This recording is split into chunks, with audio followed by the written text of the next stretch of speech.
안녕하세요. 직장인의 재테크입니다. 오늘은 판교 대장지구에 대해서 한번 알아보도록 하겠습니다.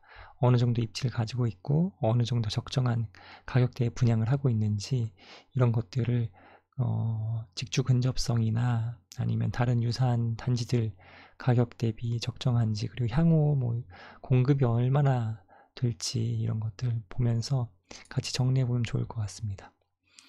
대장지구가 지금 결과적으로는 좀 분양이 쉽지 않은데요. 이 부분은 지금 분양하는 단지들이 대부분 성공하는 단지는 피가 대놓고 많이 보이는 단지들이 많이 예정돼 있기 때문에 그렇게 눈에 훤히 보이는 단지들은 분양이 굉장히 잘 되고, 좀 쉽진 않아 보인다, 피가 많이 붙을진 잘 모르겠다, 뭐 실거주 측면에서만 접근해야 된다, 이런 단지들은 좀 분양이 쉽지 않은데, 이미 많은 분들이, 실수요자분들이 알고 계세요. 알고 계셔서 결국은 건설사는, 시행사는 적정한 수익이 날 한도 내에서 분양이 아슬아슬하게 성공할 가격대에 많이 분양을 하시고 있는 걸로 보입니다. 먼저 대장지구는 이쪽에, 그러니까 판교의 정자의 왼쪽, 용인 수지의 위쪽에 위치를 하고 있습니다. 분당구 대장동에 위치하고요. 규모는 한 10,000세대 정도가 되고, 태봉산을 끼고 이렇게 이 안쪽에 좀 아늑한 위치에 있습니다. 왜 이렇게 나올 수밖에 없냐면, 네이버 지도에선 좀 더 잘 보이던데요.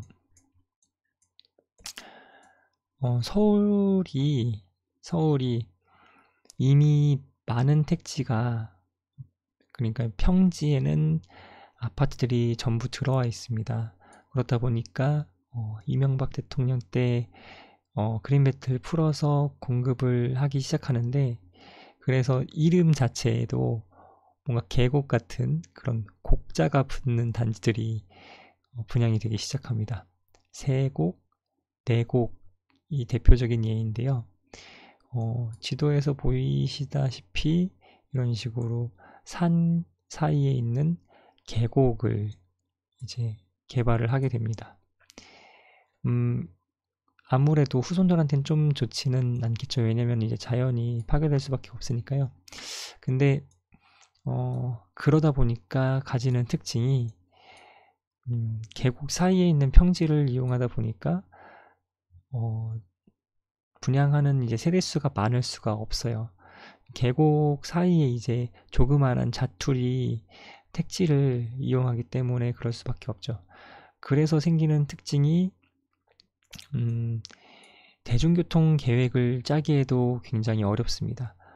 어느 정도 이제 사람들이 많이 이용할 수 있어야 그 역을 내줄 때, 뭐 BC라고 해서 이제 타당성 조사를 하는데, 비용 대비 수익이 날 수 있는지에서 이제 좀 통과하기가 어려워지죠. 그래서 세곡, 내곡은, 그나마 세곡, 내곡은, 내곡 같은 경우는 청계산 입구역을 이용할 수 있고요. 세곡 같은 경우는 위에 수서역에, 그리고 복정역도 어느 정도 이동해서 이용할 수 있고, 수서역 자체는 이제 SRT이기 때문에 보통의 역과는 좀 다릅니다. 이제 두 개의 노선과 한 개의 SRT, 트리플 역세권이라고도 할 수 있는데, 그 거리도 뭐 한 1km, 1km 정도 이동하면 이제 이용할 수 있죠. 그래서 세곡, 내곡 같은 경우는 굉장히 분양도 잘 되고, 그리고 이제 분양가 자체도 그 당시에는, 분양할 당시엔 굉장히 저렴했습니다. 세곡, 네곡, 위례 뭐 이런 식으로 계속 분양이 막 진행이 됐었는데, 그 당시에는 이제 아파트 가격이 오르기 전이고, 또 이제 대규모 택지들을 많이 공급해서, 그리고 저가 반값 분양 뭐 이런 식으로 얘기가 나와서 많이 누르던 시절이어서 분양가 자체도 굉장히 쌌고요. 유사한 입지가 이제 서울의 향동이라고도 있습니다. 보시면 이렇게 망월산 사이에 있는 택지를 깎아서 분양을 했는데, 여기도 분양 당시 이제 입주가 시작되니까 한 3년 전이니까 분양가가 굉장히 저렴했습니다. 그래서 이쪽들 아무래도 세곡내곡보단 입지 자체는 그 택지의 성격 자체는 향동 쪽에 가까운 것 같고요. 역을 이제 끼지 못하는 그런 입지여서 향동에 좀 가까운 걸로 보입니다. 향동 같은 경우는 이제 상암동의 한 60% 정도 선의 그 금액을 형성하고 있고요. 당시에 분양가가 쌌기 때문에 피는 1억 이상 붙어 있는 상태입니다. 그러면 이제 대장지구가 어느 정도의 그 입지를 가지고 있는지 한번 보도록 하시죠. 입지는 일단 주거 그 직주 근접성을 한번 보도록 하겠습니다. 죄송합니다. 뭐가 자꾸 이동하는데. 네. 여기가 이제 대장지구고요. 판교랑 한번 비교를 해보도록 하겠습니다. 이름 자체를 이제 판교를 갖고 있기도 하니까, 향동도 마찬가지로 DMC, 그러니까 디지털 미디어 시티라는 이제 상암동의 이름을 같이 가지고 있는데, 이런 식으로 이제 주변에 뭔가 그 대표적인 단지가 있으면 그쪽 단지의 이름을 앞에 붙이는 게 요즘 추세더라고요. 그래야 아무래도 또 어느 정도 금액이 좀 같이 연동이 되어가는 그런 좀 연결성도 좀 생기는 것 같아요. 실제로 그런 게 있는 건 같습니다. 일단 판교를 중심으로 한번, 저번에도 한번 봤지만 판교를 중심으로 대중교통으로 어느 정도 위치에 있는 직장이 어디에 있는 어디 지역까지 갈 수 있는지를 보면 30분에 강남을 가고, 그리고 1시간엔 서울 주요 지역을 다 가실 수 있는 걸 볼 수 있어요. 여기 이제 중구에 있는 GBD까지 가는데, 이걸 이제 기억하셔서 한번 대장지구를 보겠습니다. 대장지구는 지금 대중교통 자체는 없고요. 이제 버스가 다니게 될 텐데, 버스랑 셔틀이 다닐 거라고 이제 셔틀이 다닌다는 얘기를 하시더라고요. 자동차로 이동했을 때 어디까지 갈 수 있는지, 그러니까 이제 주요 지역, 대중교통이 있는 지역까지 먼저 나가야 되니까, 그걸 이제 나중에 버스가 들어왔을 때 가정해서 자동차로 갔을 때로 한번 보겠습니다.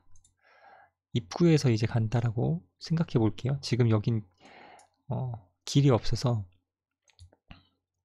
아이고 30분이 아니라 10분으로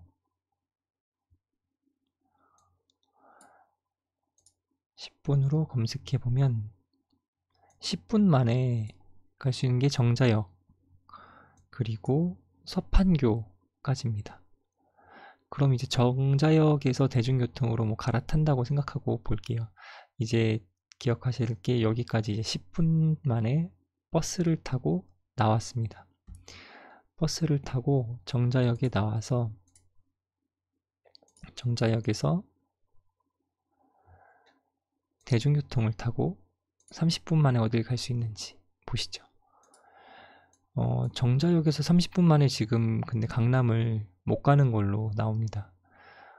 판교랑 정자는 또 이제 대중교통의 차이가 있어서 이런 현상이 발생하는데, 10분 동안 그런 버스를 타고 나와서 정자역에서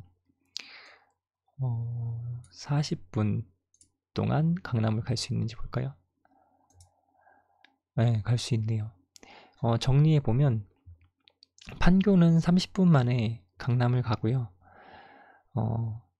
대장지구는 10분 동안 버스를 타고 나와서, 이거 되게 럭키한 케이스죠. 10분 만에, 여기 이제 중간도 아니고 여기 이제 입구로 찍었으니까 30분 만에, 10분 만에 정자역 나와서 환승을 해야 됩니다. 환승을 해서 지금 40분 만에 강남을 갔습니다.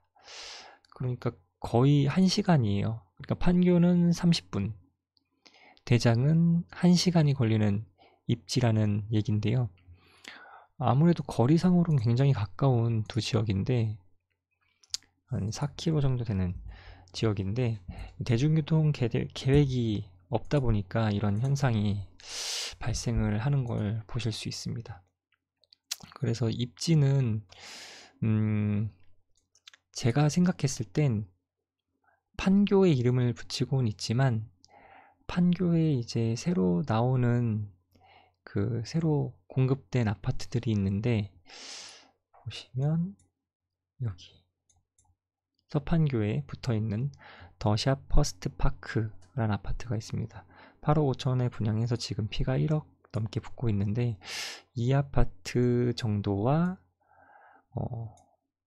정자가 아닌 이 용인 수지에 있는 아파트가 좀 그 중간 정도가 되지 않을까 싶습니다.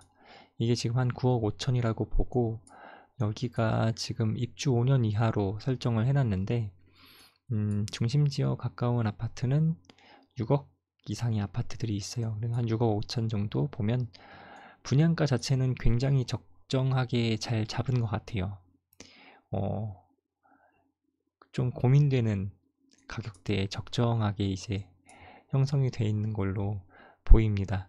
그럼 이제 향후 공급은 어떨까 한번 보면 좋겠는데요. 지금 용인시 수지구 같은 경우는 분양이 이제 진행하고 진행 예정된 단지까지 해서 19년에는 공급이 꽤 많이 몰리고요. 근데 이제 이 아파트 그 대장지구가 완성되기 시작하는 21년, 2년 이때는 공급이 부족한 모습을 보실 수 있습니다. 그리고 성남시로 보시면, 성남시 자체는 18년, 19년은 부족한데 이제 20년, 21년엔 수요랑 공급이 거의 비슷해지고 22년엔 계획된 게 아직은 없는 걸로 보이네요. 그래서 이렇게 정리해 보면 일단 금액대는 굉장히 적정한 금액대로 보이고, 현재 이제 상황에 맞게 해놓은 걸로 보이고요.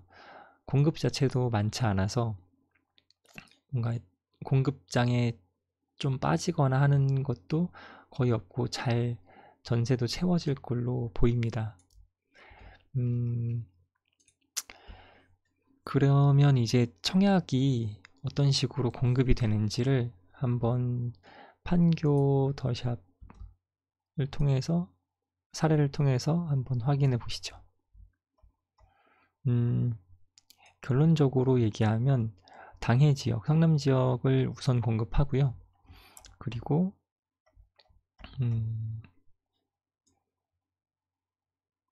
85제곱미터 이하는 가점제가 100%, 가점제는 무주택 기관과 부양 가족수, 그리고 청약통장 가입기간을 통해서 산정을 하게 됩니다.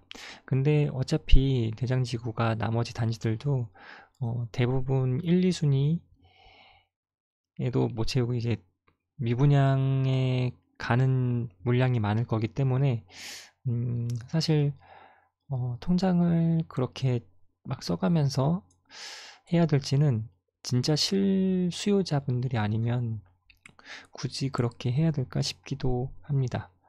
아무래도 이제 미분양 난 상태에서 분양받는 게 조건들이 훨씬 더 완화되고 해서 그렇게 생각되고요. 그래서 정리해보면 분양 자체가 완판은 이제 될 건 같지만, 아무래도 요즘 추세가 로또 분양에 가까운 분양들만 잘 되기 때문에 미분양은 좀 나지만 그렇다고 이게 터무니없는 가격은 아니다. 하지만 큰 시세 상승보다는 실거주 중심으로 서울 지역에 이제 강남 지역 출퇴근이 마냥 쉽지가 않기 때문에 판교를 생각하고 들어가시면 조금 어렵고, 판교에 직장이 있으신 분들 혹은 이 주변으로 직장을 가지신 분들 위주로 실수요로 접근하시는 게 좋을 것 같다는 생각을 합니다. 네, 오늘 영상은 여기서 마치고요. 다음 영상에서 또 다시 뵙겠습니다. 감사합니다.